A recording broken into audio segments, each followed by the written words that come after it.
దీనమని చెప్పుకోవచ్చు మీకు లైఫ్. ఎందుకంటే నాన్న ఈరోజు మీకు ఎన్నో అంటే మనం బతకాలంటే ప్రకృతి కూడా సహకారాన్ని అందించాల్సిన అవసరం లేదు. కాబట్టి ప్రకృతి జీవనం అంటే మనం మనుషులు ఒకటే కాదు, మనుషులు, చెట్లు, పక్షులు, జంతువులు అన్నీ ఉంటే మాత్రమే మనం ఈరోజు మనం మనుగడ సాధించగలం, బతుకుతాం కదా. దానికి అనుగుణంగా ఈరోజు చూస్తున్నాము. హైదరాబాద్ కంప్లీట్గా జంగిల్ అంటే కంప్లీట్గా తాగులు అయితే ఎక్కడ మొక్కలు కూడా లేవు, నీళ్ళు ఎక్కడ కనిపించాయి.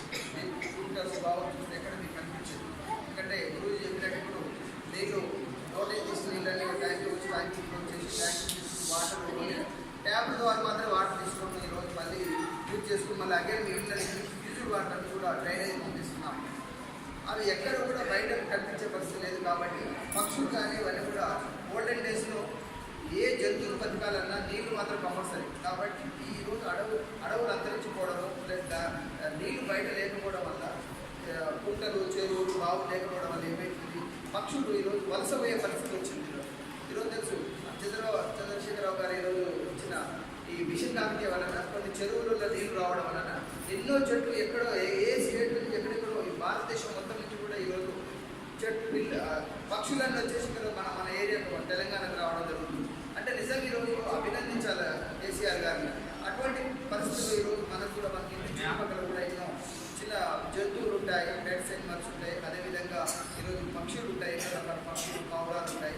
అవన్నీ కూడా తిరుగుతుంటాయి. కానీ ఐటికి మంచినీళ్ళు లేవు బయట, ఎందుకంటే మంచినీళ్ళు కనిపించాయి హైదరాబాద్.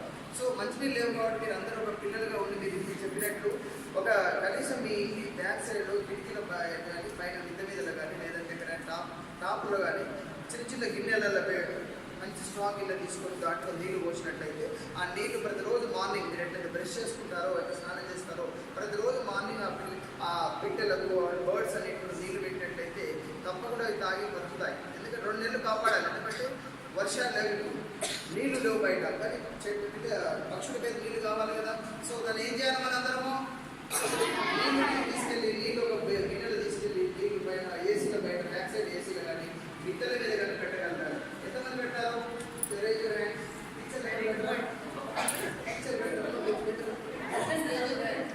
గిన్నె తీసుకొని కిందలో నీళ్లు పోయాలి. అవి గిన్నెడు నీళ్లు.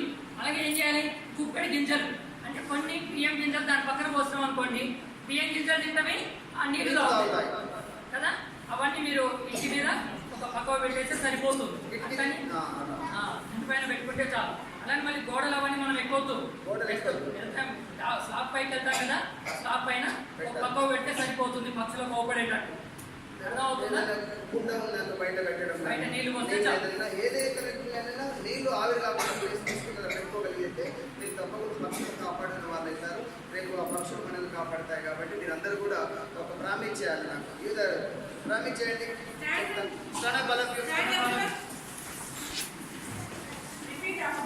మేము పర్యావరణంతో పాటు జంతువులను ఎండాకాలంలో బతకడానికి